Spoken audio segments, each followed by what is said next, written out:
Bonjour, chers élèves de la 7e. Bienvenue à une nouvelle leçon de français en ligne. Aujourd'hui, je voudrais commencer par une affirmation d'Eleanor Roosevelt qui considère que l'avenir appartient à ceux qui croient en la beauté de leurs rêves. Comment pensez-vous? Quelle en est l'idée? Pensez un peu. À mon avis, c'est que chacun de nous doit poursuivre ses rêves, avoir de la confiance en soi, être guidé par sa passion et seulement ainsi on va réussir à réaliser ses rêves et à faire quelque chose de beau dans sa vie. Dans ce contexte, durant cette unité-ci, nous avons étudié beaucoup de mots liés au métier et nous avons conclu que toute profession est bonne si on l'exerce de manière responsable et si on aime ce qu'on fait. Aujourd'hui, c'est la dernière leçon de cette unité et on va faire une synthèse de vos connaissances. Allons-y. Donc, ouvrez s'il vous plaît les manuels à la page 120. Ouvrez s'il vous plaît aussi les cahiers et fixez là-bas le sujet d'aujourd'hui. Faire le monde plus beau, plus intéressant. Durant cette leçon-ci, nous allons enrichir le vocabulaire lié aux professions. Nous allons répondre aux questions sur le texte et enfin, on va identifier les travaux de certains professionnels. Comme d'habitude, avant d'étudier tout texte nouveau, on analyse les mots inconnus ou les mots nouveaux. Aujourd'hui, le premier mot inconnu que j'ai découvert dans le texte, c'est le mot emballer. C'est un verbe. Emballer, ça signifie mettre les fleurs dans un emballage, mettre un cadeau dans un emballage, emballer quelque chose. Le deuxième mot, c'est le papier de soie. Donc, on emballe les fleurs dans du papier de soie. On continue. Le menuisier. Le menuisier, c'est la personne, c'est un artisan qui travaille le bois. C'est le menuisier. On continue. Chaussure trouvée. Donc, c'est une chaussure qui a un trou et qui doit être réparée par qui? Très bien, par le cordonnier. Et le dernier mot, c'est chauffage central. Chauffage central. Qui est-ce qui installe le chauffage central? Bravo, c'est le plombier. Il installe le chauffage central. Maintenant qu'on a fait connaissance avec les mots nouveaux, je propose de procéder à l'analyse des textes. On va lire les 3 textes présents dans vos manuels. Le premier qui présente de l'information sur la fleuriste. Ensuite, vous avez un texte sur le bricoleur et finalement un petit texte sur les sapeurs-pompiers. Comme vous le voyez bien, j'ai souligné dans le texte les mots nouveaux pour que vous y faites attention. Commençons. Proposez un petit bouquet rond. Les violettes, cultivées avec beaucoup d'amour, s'offrent à nouveau entre amoureux. Avant, après et bien sûr pour la Saint-Valentin. La fleuriste emballe dans du papier de soie ce bouquet d'odeurs, symbole de modestie, de timidité et de virginité. On passe au deuxième texte, sur les bricoleurs.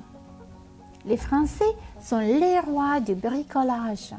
Certains bricoleurs sont spécialisés dans une activité.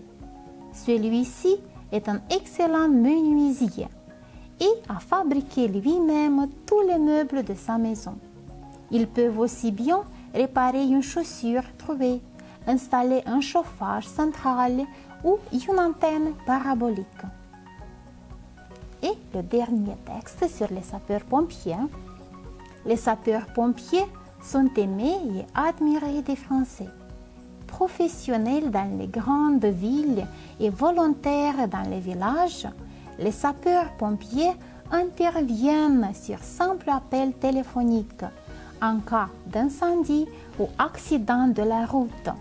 Ils sont les héros des temps modernes. Maintenant qu'on a fini la lecture, je propose de travailler un peu avec le contenu. Voyons ce que vous avez retenu. La première question. Quels sont les métiers que tu as découverts dans les 3 textes. Les métiers dont nous avons parlé, ce sont la fleuriste, le bricoleur et le sapeur-pompier. La deuxième question.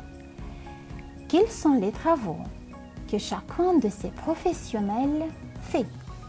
Rappelez-vous le contenu de chaque texte. Donc la fleuriste, qu'est-ce qu'elle fait?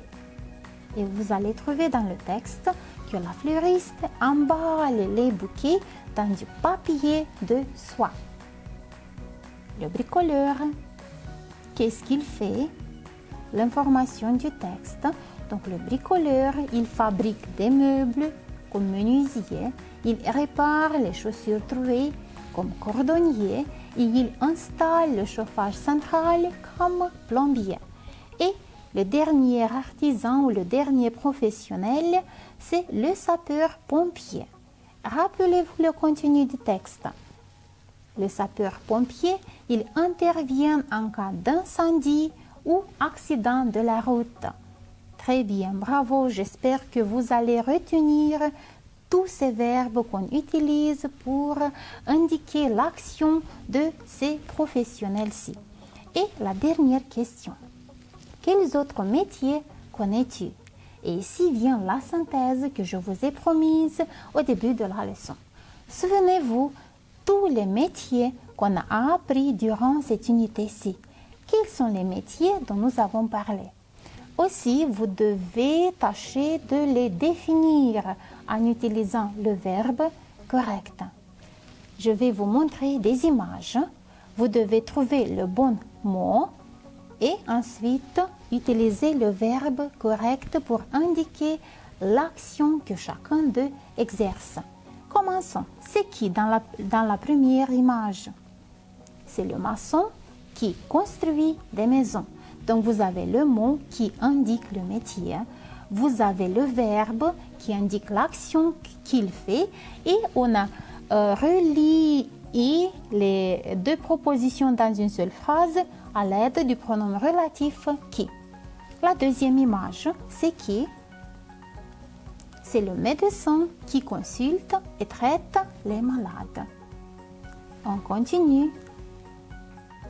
L'image suivante, c'est qui? C'est le professeur qui enseigne les élèves. Donc, retenez le verbe enseigne les élèves. Dans l'image suivante, c'est qui? C'est la coiffeuse qui coupe et coiffe les cheveux. Donc, vous avez 2 verbes. Elle coupe et coiffe les cheveux. La coiffeuse. On continue. La première image, c'est qui? C'est la couturière qui fait ou répare des vêtements. L'image suivante, c'est qui? C'est le serveur qui sert dans un restaurant. Donc le serveur et sert, ce sont des mots de la même famille. C'est qui dans la première image? C'est le boulanger qui fait du pain. Ensuite, on voit qui dans l'image suivante? C'est le jardinier qui travaille dans le jardin et entretient les espaces verts. Et les dernières images, donc, c'est qui dans la première? C'est le garagiste ou le mécanicien qui répare les voitures. Et la dernière image, c'est qui? C'est le vitrier qui installe les fenêtres. Très bien, bravo. J'espère que vous allez retenir tous ces verbes, tous ces mots qui indiquent des métiers et ce qui est le plus important, que vous allez utiliser correctement les pronoms relatifs pour formuler des phrases. Maintenant, on est arrivé à la fin de notre leçon et à la fin de notre unité. J'espère qu'on a réussi à utiliser correctement le vocabulaire lié aux professions. Nous avons aussi réussi à répondre aux questions sur le texte et à désigner les travaux de certaines profession ou de certains professionnels. Ce qui me reste à faire est de vous dire qu'il est très important de choisir correctement vos métiers ou votre profession, car il est très important de suivre vos rêves. Ce sont les rêves qui connaissent le chemin vers le bonheur. Merci pour votre présence en ligne. À la prochaine.